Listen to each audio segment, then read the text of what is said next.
J'avais un très très bon pressentiment sur ce film. Joe, de réalisateur que je trouve quand même assez sous-estimé, que j'aime beaucoup. Bouquin que j'avais dévoré, clairement, à sa sortie. La promesse d'une grande épopée SF, ça pareil, ça se refuse pas. Franchement, j'en attendais du lourd.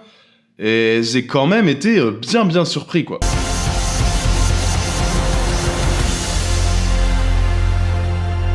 Salut tout le monde, bienvenue dans cette critique garantie sans aucun spoiler de Projet Dernière Chance, Project Hail Mary, c'est le titre original. Un film que j'ai découvert il y a 3 jours. J'ai enfin eu un peu le temps de structurer cette critique. Ça fait plaisir, parce que il y a beaucoup de choses à dire sur ce film-là, et il y a même suffisamment de matière pour largement élargir et parler d'autres films, en fait, à partir de ce film-là. On est donc sur l'adaptation d'un bouquin de Andy Weir, qui est également l'auteur de Seul sur Mars, que je vais souvent mentionner durant cette critique, et c'est un bouquin qui nous raconte comment un astronaute se réveille à des millions de kilomètres de la Terre, il est complètement amnésique, il ne se souvient de rien, il sait pas ce qu'il fait dans ce vaisseau-là, et il découvre peu à peu qu'il est le dernier espoir de la Terre, et que l'humanité est menacée d'une extinction massive. C'est un bouquin qui est, je vais pas faire la critique du bouquin, mais voilà, il est efficace, il est surprenant, il est hyper bien rythmé, c'est un bouquin qui sera pas peut-être le meilleur bouquin que vous lirez de votre vie, il révolutionne rien ce bouquin, mais je veux dire, en petit livre de chevet,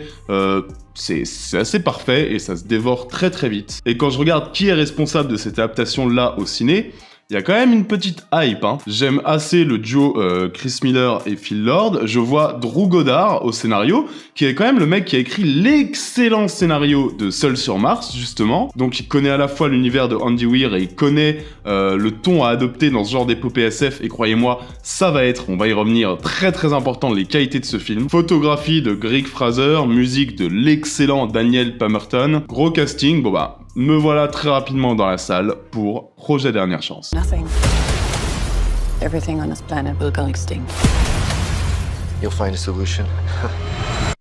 You are my solution. Et avant de rentrer dans les détails, vous savez, je pense qu'il existe un paradoxe très moderne dans la considération moderne justement de la science-fiction et dans le cinéma de science-fiction moderne. C'est-à-dire que plus les budgets augmentent, plus les films perdent, je dirais, ce qui faisait un petit peu le charme des films de SF qu'on aimait beaucoup autrefois. La curiosité, l'émerveillement, le plaisir presque enfantin en fait de découvrir l'inconnu. Je veux dire, beaucoup de blockbusters récents préfèrent aller vers un gigantisme total, vont multiplier les catastrophes cosmiques, les grands discours sur la fin de l'humanité, avec des images de destruction massive, mais en fait, oublie souvent une dimension qui était quand même essentielle dans la science-fiction et beaucoup de la science-fiction des années 80, c'est-à-dire l'exploration. Et en fait, c'est précisément pour ça que ce Project Hail Mary, c'est quand même une surprise hyper réjouissante, quoi. Donc, l'histoire commence un peu comme le bouquin. Un homme se réveille seul dans un vaisseau spatial à des années-lumière de la Terre. Il se souvient de rien, même pas de la raison pour laquelle il se trouve là, et peu à peu, sa mémoire revient par fragments et lui révèle qu'il est un ancien biologiste envoyé dans l'espace pour sauver le Soleil qui est menacé par une étrange bactérie spatiale qu'on appelle l'astrophage. L'idée, c'est donc vraiment la même que celle du roman original. On va prendre un concept scientifique assez extravagant, ici une bactérie qui se nourrit des étoiles, et on va construire autour de lui une intrigue qui doit être résolue par l'intelligence, par la curiosité, par la découverte humaine et scientifique. C'est exactement la même chose que dans Seul sur Mars, réfléchissez un peu. Concept basique, un homme perdu sur Mars, qui doit survivre seul par l'intelligence, par la curiosité. Et Ridley Scott, dans Seul sur Mars, nous en tirait presque un espèce de grand feel-good movie qui célébrait l'humanité dans son ensemble. Je veux dire, c'était déjà le même principe, Et Project Hail Mary, il reprend cette idée-là, et il reprend cette joie de la découverte scientifique, cette joie de comprendre le fonctionnement de l'univers, en fait. Et surtout, l'idée, qui est profondément optimiste, et ça fait plaisir, que l'intelligence humaine, la solidarité, le refus du pessimisme, peut encore résoudre les problèmes les plus impossible. En fait, on va pas faire durer le suspense plus longtemps. L'une des plus grandes forces de ce Project Hail Mary, et c'est pour ça qu'à partir de ce film, je peux dire beaucoup de choses de la science-fiction hollywoodienne actuelle, c'est qu'en fait, tout ça tient dans un récit qui est profondément décomplexé et un récit profondément humain, humaniste et presque, j'ai envie de dire, sans mauvais jeu de mots, solaire en fait. You're a great scientist, Dr. Grace. And a great human being. The world is counting on you. En fait, le film prend le contre-pied total des grandes œuvres de SF modernes. La fin du monde est pas ici traitée comme une tragédie écrasante, avec le discours d'un président américain qui va nous dire qu'en fait c'est la fin du monde et que l'humanité est en péril. Ici, en fait, la fin du monde, c'est un problème scientifique, ludique à résoudre. Et du coup, cette approche, elle change aussi totalement la manière dont le film est mis en scène. Parce que comme du coup, tout est un problème, la mise en scène est ultra ludique. Et je dirais presque qu'elle transmet une joie de résoudre les problèmes hyper communicative. Je veux dire, c'est un film qui est ultra dynamique, même son découpage repose sur une dynamique constante. Plan court, mouvement de caméra très présent et très fluide, montage rythmé qui accompagne toujours et qui évolue selon la pensée du personnage principal. Et je veux dire, ça arrive à transformer des découvertes scientifiques, des résolutions de problèmes, en gros moments de grands spectacles en fait. Un peu comme si le film prenait le spectateur par la main et lui disait bah tiens, là on a ce problème-là à résoudre.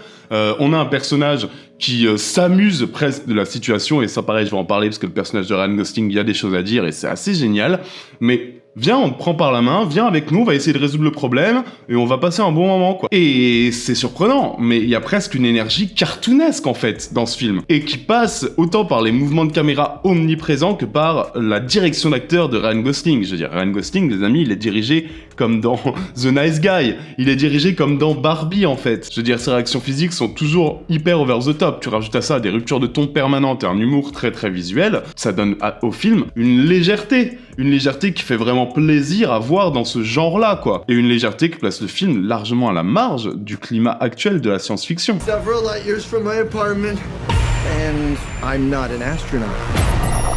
I'm not an astronaut. I'm not an astronaut.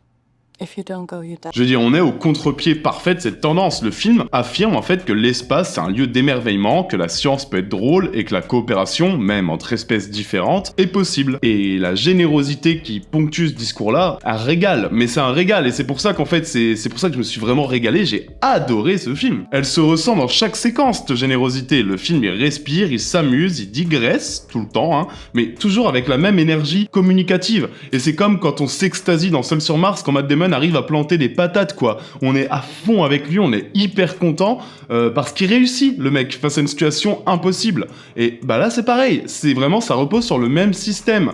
Le côté très ludique de voir un personnage galérer puis réussir, un personnage qu'on aime bien et dont on a envie qu'il réussisse en permanence, donc on aime le voir résoudre des problèmes. Je veux dire, il y a la même énergie en fait. Et puis, moi, cet aspect cartoon, la plus-value est dingue, parce qu'en plus d'accentuer du coup ce côté ludique, ça donne quand même un rapport à l'émerveillement qui fonctionne du tonnerre. Pareil, ça je vais parler de la photographie de Greg Fraser. Le rapport à l'émerveillement, il est très Spielbergien, hein. Il est vraiment, des fois tu te sens devant une production Amblin des années 80. Hein. La performance de Ryan Gosling, c'est pas un acteur que j'apprécie particulièrement. Je trouve que c'est un bon acteur, mais j'irai jamais voir un film pour Ryan Gosling. J'en avais aussi un petit peu marre de son côté très personnage taciturne, mutique, solitaire, un peu comme s'il repompait un peu en permanence le perso qu'il développe dans Drive et qu'il retrouve par exemple dans Blade Runner 2049. Et là, je vous jure qu'il fait exactement l'inverse. Là, c'est le Ryan Gosling de The Nice Guy. Il est hyper bavard, il est nerveux, il est maladroit, il parle tout seul en permanence pour se rassurer face au vide cosmique. Pareil, hein, ça c'est très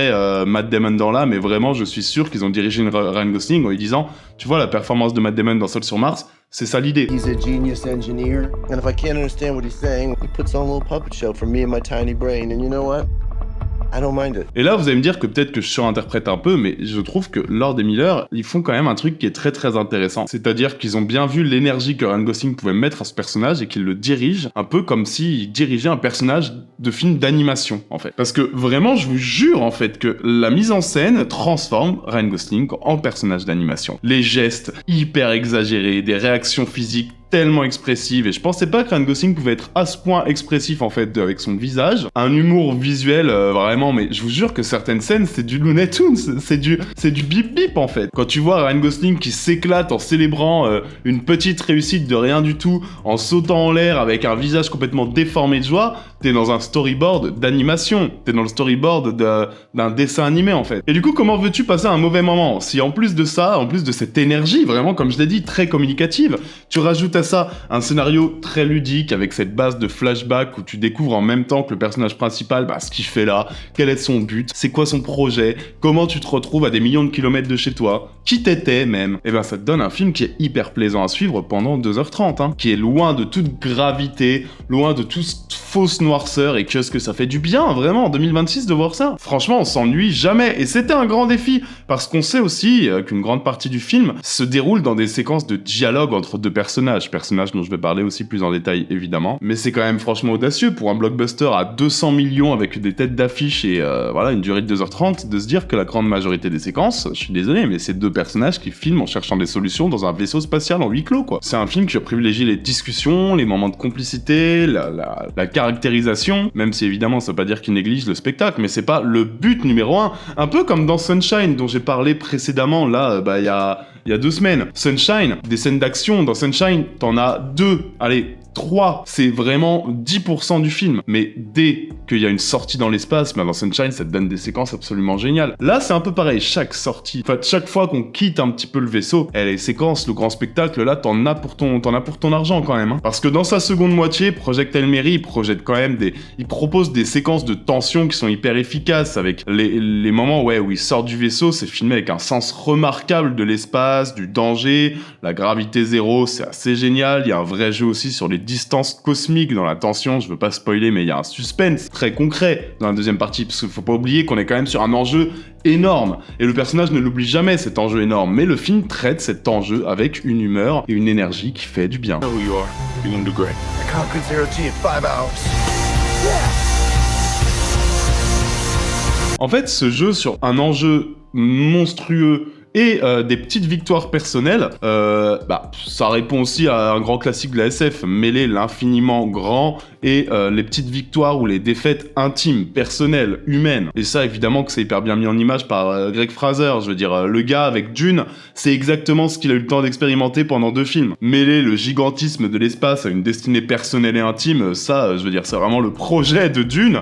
Et ici encore, il s'éclate à pouvoir remettre en scène ce jeu sur les échelles, ce jeu sur l'immensité totale du cosmos et la place d'un être humain et de ses petites victoires dans cette immensité-là. Il y a quand même des sacrés plans aussi. Des plans qui justifient complètement le fait d'acheter une place de ciné, croyez-moi. Vraiment, visuellement, techniquement, c'est une vraie bouffée d'air frais, ce film. Et puis, il y a le personnage, toute la promo a vachement joué sur ce personnage-là, et je comprends, mais il y a le personnage de Rocky. Rocky, c'est un extraterrestre venu d'une autre planète qui a lui aussi envoyé dans l'espace pour résoudre lui aussi le mystère de l'astrophage. C'est un peu notre pendant extraterrestre de notre personnage principal. Et visuellement, la bestiole, elle est assez fascinante. Je veux dire, on dirait vraiment un rocher, le truc. Un rocher qui va te faire chialer. Je veux dire, tu peux chialer pour un rocher dans ce film, ça marche. Surtout que le film a l'intelligence de ne jamais trop l'anthropomorphiser. Je veux dire, il parle pas humain, il voit même pas le monde comme nous, il ne respire pas le même air que nous. La communication est hyper compliquée, et c'est là où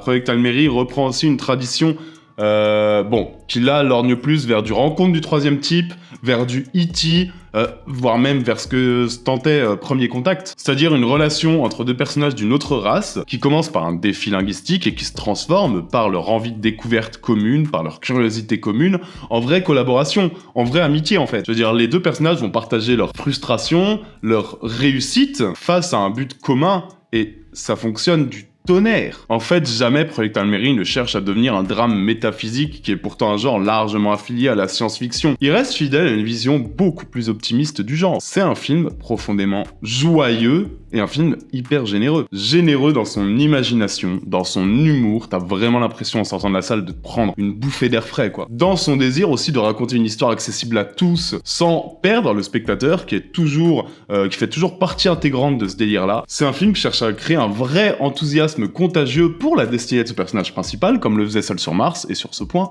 c'est quand même une vraie réussite, quoi. Parce qu'au fur et à mesure que le film avance, on se surprend à ressentir la même excitation que le personnage principal face à chaque découverte. Toutes les avancées sont un vrai plaisir, on refuse le pessimisme, il y a même une forme de joie presque enfantine. Non, vraiment, j'ai adoré Project Hail Mary. Et vous le savez, j'ai toujours un film en bonus pour vous. Un film qui permettra de prolonger l'expérience de ce film-là, de ce film actuel en salle, si vous avez aimé, comme autant moi je l'ai aimé, ce film-là.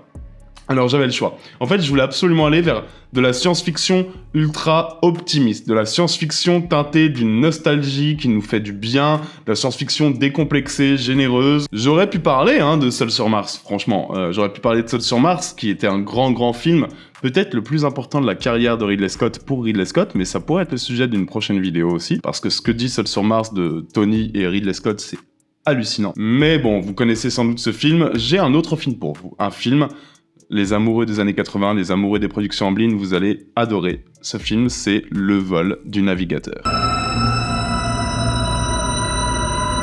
Le vol du navigateur, bah écoutez, c'est un film tellement années 80. En 1978, on retrouve David Freeman, qui est un gamin de 12 ans qui vit tranquillement en Floride et qui disparaît une nuit dans les bois après une chute. Et lorsqu'il se réveille et qu'il rentre chez lui, bon lui il a absolument pas vieilli, c'est toujours le même, mais il se rend compte qu'en fait depuis sa disparition, il s'est écoulé 8 ans. Sa famille a vieilli, le monde a changé, tout le monde a changé en fait, sauf lui. Et ce mystère, on apprend assez vite qu'il est lié à une sorte de vaisseau spatial étrange qui a été récupéré par la NASA, auquel il semble étrangement connecté. À partir de ce concept et de cette idée assez simple, le vol du navigateur, il déploie une aventure science-fiction qui est vraiment hyper délicieusement typée années 80, quoi. Qui est baigné, pareil, lui aussi, d'un esprit d'émerveillement permanent qui est très typé Amblin / production SF Spielberg années 80, avec une mise en scène qui joue évidemment constamment sur le regard de l'enfant face à l'inconnu, sur cette maison devenue étrangère, sur cette famille qui a été transformée par le temps, puis sur cette rencontre avec le vaisseau lui-même qui devient, on voit tout ce qui se passe du point de vue de l'enfant. C'est génial, ça change tout ça. Avec ces effets spéciaux qui ont un charme fou, avec cette naïveté tendre et généreuse qui caractérisait les petites productions Disney de l'époque, dans cette pure tradition du cinéma d'aventure galactique, familiale, où la science-fiction permet de raconter aussi la découverte de soi, permet de raconter la solitude, permet de raconter la curiosité, et c'est exactement là-dedans que je retrouve beaucoup de Project Hail Mary aussi. Project Hail Mary et ce film-là, j'y trouve les mêmes qualités en fait, le même refus du pessimisme, la même construction d'un personnage par un problème scientifique à résoudre, et la même volonté de douceur et d'émerveillement constant en fait. Et c'est pour ça, Project Hail Mary, pour moi, c'est un film qui n'appartient presque pas à son époque. Non, vraiment, je vous conseille vraiment Le vol du navigateur et je vous conseille vraiment de foncer en salle pour Project Hail Mary. Max? Will I ever see you again? Voilà les amis, j'espère que cette critique vous aura plu et je suis très curieux de voir ce que vous allez penser de ce film, parce que, c'est pas un film qui risque d'avoir des avis hyper élogieux. Les gens sont plus friands des grandes fresques métaphysiques à la Interstellar en ce moment. Mais j'ai hâte de voir la réception critique de Project Hail Mary. J'ai peur que ce soit un gros four au box-office aussi. Mais voilà, n'hésitez pas à me dire ce que vous en avez pensé. N'oubliez pas non plus qu'on a un petit Tipeee qui permet de faire vivre la chaîne. Chaque petit don aide énormément. Je suis très présent sur Instagram, le lien est en description. Évidemment, je suis très actif ici aussi. Faut pas oublier de mettre la cloche et de s'abonner, les vidéos arrivent. Les amis, prenez soin de vous et n'oubliez pas que vous êtes les meilleurs. Ciao à tous, bisous.